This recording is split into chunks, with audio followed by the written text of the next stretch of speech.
nice. So, yep, here is Santa Claus. Well, yeah, it's summer in Australia. Our summers are a little different, of course, because this is Christmas time for Australia and New Zealand as well, I might add. And being down under, it's like 110 degrees. It's beaches where you're going to be. Everybody heads down to the beach. Most Australians live along the coastline, so it's a big part of our Christmas and it's definitely a break too. Our schooling year finishes therefore in November, and come December, we're all about basically heading to the beach and spending a lot of time on vacation. So there we are. Just quickly with regards to the size of Australia, something important, because a lot of people don't think when you look at Australia, it's pretty much the same size as the lower 48 states. And while you're experiencing the winter, of course, we are in great weather. Made up of 6 states and 2 territories. It's the centre of Australia is we've got the tropical top end, so it's this time of year. It's pretty sweaty and pretty warm. The Great Barrier Reef, of course, is found up in this area as well, the tropical zone. In the very heart of Australia is the outback, the dry, dusty outback, which is pretty warm. And then the southern part's more of a Mediterranean-style climate. So very, very much like Southern Cal, you might say. Sydney, of course, is what you'll first think of when you think of Australia. You think of Sydney and flying into Sydney Harbour. I mean, you've got the beautiful Sydney Harbour Bridge, the big coat hanger, the gorgeous harbour itself. Out there on Bennelong Point, you've got the Sydney Opera House. And this time of year, Sydney goes off like a frog in a sock. It's so exciting. It's such an exciting city to be in. When you're walking down through here, the rocks, the lovely historic rocks area, cobblestone streets, there's lovely pubs and restaurants. The markets are a lot of fun. And of course, dining. It's all about alfresco dining. So that's the sort of attire you'll be wearing. It's sitting outside a nice plate of Australian seafood. Seafood at Christmas time is a must. So prawns, which are like shrimp on steroid, as big as your bloody arm. There's huge prawns. They can nearly ride the suckers, they're so big. And the food is fabulous. You want to walk that off, maybe do a little walk over the Sydney Harbour Bridge, which is also a lot of fun. That sort of activity, of course, is something that needs to be organised before you go. So, it's always wise to make sure you've got things in place. As far as Australia is concerned, it's a great destination for cruising too. Don't overlook that. At the same time, though, with regards to cruising, you're not going to see a lot of the country, because as mentioned, cruising the US, you're not going to see a lot of the US on a cruise vessel. Same with Australia. So it's a good thing to combine with some good land touring. So I'll touch on what you can do there. But getting into the harbour itself and getting out on a vessel and doing a little Captain Cook harbour cruise, or a little private one, and you can go out with some locals, cruising like a local and enjoying some nice fare. At Christmas time, of course, that kind of flows in closely to New Year's Eve. Australia's a good spot to be in New Year's Eve too. And this in Sydney Harbour, getting on a small vessel, being on the harbour, fireworks at night, it's just so much fun. The Opera House itself, always a draw. You can do guided tours to the Opera House, but I 100% recommend that you look to go and see a show. I mean, they'll put on all sorts of events. It's not just opera, it's comedy, theatre, mud wrestling. They'll do anything to get an audience in this place, and it is a lot of fun. And inside will just blow your mind. It's just pretty impressive. Now, getting around the city itself, you can do it by float plane. It leaves from the oldest airstrip in Australia. It's a little airstrip, the little float plane airstrip, takes you up over the harbour itself and out along the beaches. There's DY, Curl, Manly Beach, named after the manly men that Captain Cook saw when he first came into Australia. And then there's Bondi Beach, which is the birthplace of the Australian surf lifesaver. Now, you can meet these guys. This is a nice little Christmas present for you. You can actually meet these guys. And this bloke on the left-hand side is probably a doctor. Next one below him is a lawyer. This one in the middle is a chippy. It's a carpenter, chipping away. This one is Sparky, electrician. Yeah. Oh, shit. And these guys, they're there for you at your beck and call. You just swim out the water, wave your arms in the air, and they'll come running. The thing about the beach is really, like I say, Christmas time, Santa comes in on his little surf rescue boat, Surfing Santa we call him, and yes, picnics down the beach, having some prawns and cocktails, and of course Santa gets a chance for a bit of a surf as well. So it's all about being outside. 90% of Australians are living around the coastline, so this is not an unto familiar sight. And at the same time too, you're staying down there, an Aussie girl, big smile, picks you up in a four-wheel drive vehicle. She takes you up in a place called the Blue Mountains, and it's this lovely area. You're having a cookie and a cup of tea or coffee with kangaroos and cockatoos, and you're out in the bush. You're out there, this area, the smell of eucalyptus leaves is just pungent and flaring in nostrils. You got this fabulous, it's called the Blue Mountains because of grey-blue haze you see in the picture, and that's like Jamison Valley. It's a bit like the Grand Canyon, but it's covered in trees. Then you've got the Hunter Valley, and the Hunter's a great spot where winemakers believe life is just too short to make bad wine. So you'll be able to hook into some nice wine as well. From there, we head to the capital, Canberra, which was actually named after a guy called Walter Burley Griffin, who actually came from Chicago. He was the man who designed our capital city. And you'll note there that there's a lot of grass there. There's actually, in this picture, you've got, that's called Lake Burley Griffin. That's the old Parliament House. And that behind it, that's new Parliament House. And see how it's got that lawn going up? Reason why is because one of our native emblems, the kangaroo, he likes to kind of climb up on there and eat all the grass. He's our llama. In fact, people who live in Canberra got kangaroos hopping around their backyards. It's a great spot for festivities. You're into floral festivals. It has a wonderful tulip festival. Going south from there to Victoria, Melbourne is the capital. Melbourne itself is this wonderful culture, it's cultural melting pot. I mean, it's just this plethora of people from all over the world, and they're all Aussies. I mean, just really, as a city, I just love this city. The Yarra River meandering through. You've got trams that kind of make their way around. You can do a little tram car restaurant in the evening. It's not a bad bit of fun. But Melbourne itself has got a lovely, because of these cultures, you've got Greek, biggest population of Greeks outside of Athens, Italian, you've got this, Chinese. Coffee in this town is nuts. I mean, Starbucks actually, there's only two places Starbucks have failed. One was Rome, you can imagine why. The other one was here in Melbourne, because their coffee is so damn good. And you've got these laneways and arcades and this labyrinth of connections. This time of year, come in November, there's a horse race, the Melbourne Cup, and the whole of Australia stops for this race. We love and this over the summer period. Racing carnival is basically the carnival season. Nothing like going to the nags, going to watch, put a few bets on the horses. We love to do that. And Aussies are fun too. You want to kind of be with them in their sporting environment. We love our sport. Tennis, you know that Australia, next to America, we're the second strongest tennis nation in the world. We love our tennis. We like our motor racing. We like our Aussie rules football, where no rules are right. Just an amazing game. And then there's also cricket. Now, cricket, it's a bit like baseball on Valium. So I wouldn't recommend you go to cricket. They play this game for 4 days. In fact, straight after Christmas, the day after is called Boxing Day. And then Boxing Day, which is where that's an English term, because that's when they used to, rebox presents and give them to the peasants. That's the British. That's why we hate them. No, we don't so much hate them. Don't get me wrong. We had this disdain for them. And it's an enjoyable one. We love the camaraderie. And here, on this field here, we love to play cricket. And we love to play cricket at the Ponds. But anyway, that's another story. So one game that you will like to play, cricket's not one of them, is golf. And you'll always find somebody to play golf with in Australia. Always find. There's plenty of kangaroos out there early in the morning, out there to kind of check you out. And then late in the afternoon, they come back to check your scorecards. But if you want to meet wildlife, then you need to go out with a local guide. You need to get out on small group type touring. And Hollis, you've done a bit of this stuff. I know you've kind of put your clients on a few of these little tours. It just gets you closer to the product. I mean, going out, for example, on the Great Ocean Road, which is along the Shipwreck Coast. It's an amazing area, out to see the 12 apostles. The one's gone swimming, hasn't come back yet. You'll get out there along this coastline. There's one opportunity in the evening that's right on sunset at Phillip Island, where you'll get a chance to see little penguins marching up the beach. It's one of the most spectacular experiences. On a good night, you'll have about 2,000 little penguins marching up the beach. Now, Adelaide, South Australia is where I'm from. That's my home state. We're called the festival state, or the city of churches. I remember it as the city of pubs. I don't know what I was doing wrong, but it's a great city. Right in the heart of the city, you've got this wonderful market.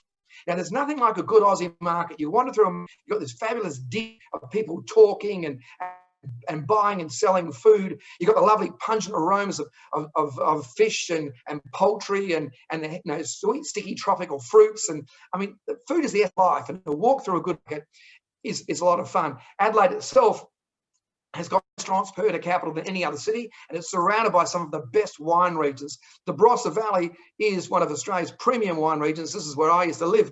And in the Barossa Valley at Christmas time, for me, it was all about a family dinner. Now, you'd think, right, with the weather here, it can be 100 degrees. Australia, we'll still have a roast. We'll cook. We still got those traditions that come from the Northern Hemisphere that we still bring down here. Yes, the prawns will happen. Yes, the crayfish will happen. But a roast really does mean Christmas. So you'll sit down to a big long table, and typically the dining experience, it lasts. We'll sit and talk, and it won't be fast. It'll be very relaxed. There'll be prezzies in the morning. You'll open up the presents in the morning, a flurry. Not, very similar to here, of course, but the feasting side of things, well, it can go for a day.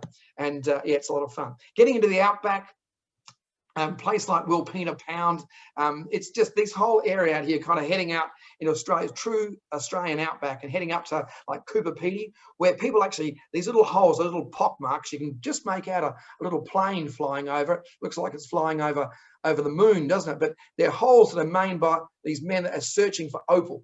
And 80% of the world's opal comes from out here. And you can actually visit some of the homes. They actually live underground. In fact, you can stay underground yourself. This place called the Desert Cave, run by a mate of mine, Bob Corro. It's the only true hard rock cafe in the world. It's a great spot. Kangaroo Island, a gorgeous island, after its namesake. These kangaroos and the wildlife experience over here is just phenomenal. You're sitting out there in the bush. You're having a lovely little picnic. All of a sudden, the guide says, "Hey, do you hear that?" And he walks off, and you'll spot one of these little guys. And this here is an echidna, which is it's actually a monotreme. It's like a dinosaur. It's an egg-laying animal. So an animal that lays eggs, which is kind of bizarre. The whole place is just full of some incredible sights, incredible wildlife experiences. And speaking of incredible experiences, getting on a train journey across Australia is also a lot of fun. To get out and visit the outback. The beautiful thing about the train, like the Garn, for example, is that a lot of Aussies do this. And so you get a chance to meet Australians. This couple just met on the train. That's unlike. They obviously know each other. Then going across from there to the Northern Territory. But the Northern Territory is the essence of the outback, you might say. You've got the Red Centre, where you'll stay at the Sails in the Desert, and of course you'll see Uluru or Ayers Rock. And the actual rock itself is taller than the Empire State Building, 5 miles around its base, and it's just a phenomenal sight. The sun setting, it is just amazing. Of course, when the sun goes down, it's about time for dining, and so outside dining is just magic. And this experience, this under the stars, like a 40 million star restaurant, sunrise, it beams like at the top of a match head, like it's on fire. It's bright orange, and you feel some spiritual presence. And walking around the base of the rock under the guidance of a local Aboriginal guide, it's just to get an understanding of the Dreamtime lore and legend of the Aboriginal people. It's just a phenomenal experience to connect with these people. This is their classroom. This is the oldest living culture in the world, over 50,000 years of continuous existence. There's not a textbook, or there's not a piece of history that is longer than what you see before you. And to walk in their footsteps and understand how they live and how they eat. Witchetty grub, nice bit of, not necessarily best for Christmas, but it's like bacon and eggs, it tastes like, but the heads get caught in your teeth. You got to kind of pick them out with a toothpick. Don't even touch it. Don't even go there. Anyway, north of there, up to Darwin. Darwin, actually, we had more bombs dropped on us than Pearl Harbor. Just to give you, and Darwin itself is a real outback city, where the motto up here, this is for ladies, single ladies going to Darwin. You'll probably like this. It's with regards to the men folk, it's where the odds are good, but the goods are odd. You with me? Yeah. Anyway, no, they're lovely. I'm only joking. They take the mickey out of themselves. Don't you worry. Like this couple there. Look, that is a typical crew that's going to take you out in the bush. Look at his face. Look at the glint in his eye. That little wiry smile. You can see he's a cheeky bugger, but he's a lot of fun. He's a safe driver, and his knowledge is next to, he's just incomparable. He's just the perfect person to be taking you out. And look at her. She's like a typical Australian sweetheart. She keeps him in check. She's got his measure. Don't you worry. Together they make a great team. They'll take you on experiences out in the bush, out in a place like Kakadu National Park, where you'll be on this yellow waters cruise, passing their pandanus, spotting all sorts of wildlife like your jabiru stork, or you might see one or two of these guys, the crocodile. Now, the nature of these crocs out here is they've got the amazing ability to keep their mouths shut. They can cut their whole heart rate down. They can stay in the water for like an hour just waiting for vibrations. And as soon as they sense vibration, they race up, grab you, and drag you in. Now, we can give you that experience. Think of the saving. It's a one-way air ticket. No. The accommodation I'm talking about is this one here. It's the Gagajoo Crocodile Hotel. This is the croc I'm going to get you in. This Crocodile Hotel, about a 4 stars, a nice property. And when you arrive here, you go into the mouth of the crocodile. Yep, that's right, into the mouth. And under his eye, that's the reception area. And just in his stomach here, that's the restaurant. And you sleep in his tummy, the lovely warm tummy, and you leave. No, you don't leave out of there. That's the staff rooms. They always get the shitty rooms. No, only joking. It's a lovely 4.5. It's a great property. And there's many good properties, let me tell you. Now, across the WA, my wife's a Perth girl, so I've got to be careful what I say here. But Perth, seriously, is one of the most remote cities on the planet. It's a beautiful city. It's sparkling Swan River. It's a gorgeous city. Wildflowers. The wildflower season here, it's just phenomenal. It rivals that. If you're familiar with South Africa, the coastline, there's an area with lots of proteas, lots of woody flowers, and it's just intense. And this little guy, speaking of intense, this is the happiest marsupial in the world. It's called the quokka. It's just the most amazing critter. And when you're here, you've got to get a photo with a quokka. They like their photos taken. So you've got to look at the smile. He's like, come on, take the picture, take the picture. So no, very, very cute. This whole region is food and wine. It's great beaches, great surfing beaches, incredible forest. The tallest trees in Australia are found here as well. And some amazing land formations like Wave Rock and the pinnacles and encounters with wildlife, like dolphins will come in to swim with you and camels that will take you rides along beautiful beaches at sunset. This is considered, this region, Australia's last frontier. And this is the Bungles up through here. It is truly an amazing part of the world. And if you're looking to do small ship cruising, 100%, this part of the world is like the world's last frontier. Some of this region is not being seen by a lot of Australians, let alone people from overseas. Now, down to the island state of Tasmania, and at Christmas time, straight after Christmas time, there's a big boat race between Sydney and Hobart. It's called the City to Hobart. They couldn't think of another name. But anyway, that's okay. It's been running for a long time, and it's a lot of fun. And they get here on New Year's Eve, and the party goes off. This waterfront here is on the Derwent River. It's just quite, when you're walking around the waterfront here, you'll have fishermen darning their nets and getting their lobsters out of their pots, and you'll have little fish and chip shops, and there's pubs that open up, and people are sitting outside having a cleansing ale, fish and chips out of a news. It's just magic. I love this little town. On a Saturday, they have the markets, probably one of the best markets in Australia, and then there's some great history and heritage. I'd say Tassie's got 3 main themes. It's history and heritage, it's wilderness and wildlife, and it's food and wine. So just the history side of things, the little villages like Richmond and Ross and these little stone towns like place like Strawn, and they're just quaint. And at the same time, they sit on the edge of some amazing wilderness. 2/3 of Tassie is actually in untouched, pristine wilderness, bush. So Russell Falls, like here, Cradle Mountain. You can see the cradle and the mountain in that picture. That's Dove Lake. And after a nice walk around here, checking out the wildlife, you'll head back to your little cottage. You'll step inside, the fire's burning away, and you've got this. You get yourself all rugged up, and you organise yourself to go in for dinner into the main lodge. As you're walking around the lake, keep your eyes open because you might spot one of these. Yeah, platypus, egg-laying marsupial, another crazy little animal. Here you'll find food and wine. Tassie has the cleanest air in the world, So the produce that comes from Tasmania, the wine, the food, the cream, cheeses, it's just nuts. So a great opportunity to dine, and after a nice meal, head outside and catch up with the locals. Little possums bringing in flowers, and one animal, you'll hear it before you'll see it. Sounds like this. You ready for it? Tasmanian devil. Yeah, these guys here are crazy. And the Tassie devil got a jaw pound for pound stronger than the crocodile, and they can basically snap bones and hooves, and they're like mobile garbage disposal units. They can't find any bones in Tasmania because these guys eat the lot.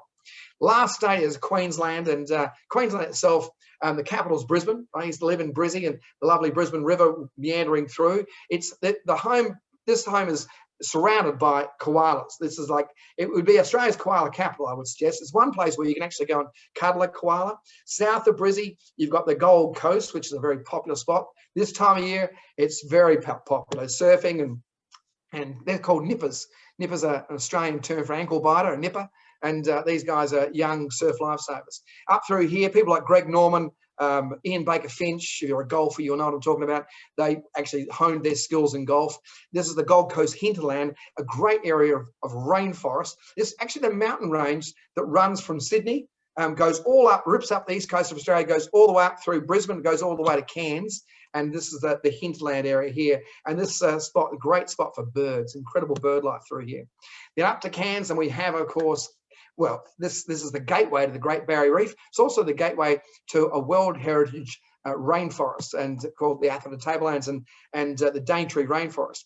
The Great Barrier Reef itself is a little hour-and-a-half trip. People think of it, it's like you've actually got it, because it's a continental shelf, so you've got to make the trip out there, and it's an enjoyable trip out. Once you're out here, for snorkelers, you've got a pontoon you pull up and you can snorkel. For those who want to dive, you can dive. They don't call it the Great Barrier Reef for nothing. It's pretty impressive. So it's a lot of fun. You can combine that, of course, with a little train ride up to that rainforest. You go through this Kuranda trip up to Kuranda, takes you through about a dozen hand-hewn tunnels are built by convicts, and you get up to the town of Kuranda. You do a little shopping up there, and then take the Skyrail back and meet up with a Jabbergai Aborigine. So it's this whole area is just a great opportunity to explore, hopping in a four-wheel drive vehicle, heading up to the Daintree Rainforest, meeting up with some Aboriginal guides, learning how to hunt and catch local food. It really makes for a fun experience. And then, of course, there's just the opportunity to stay on some of the beautiful islands that are dotted on that Great Barrier Reef. A chance to sit back and relax and build up a nice finish to a good vacation. So with that, I've kind of spent a lot of time on Australia, and I did have a New Zealand presentation for you. I feel a bit bad now because I promised New Zealand, but I'll be pushing it over the edge if I did go there. So I think I might open up to questions. Is that okay, Jamie?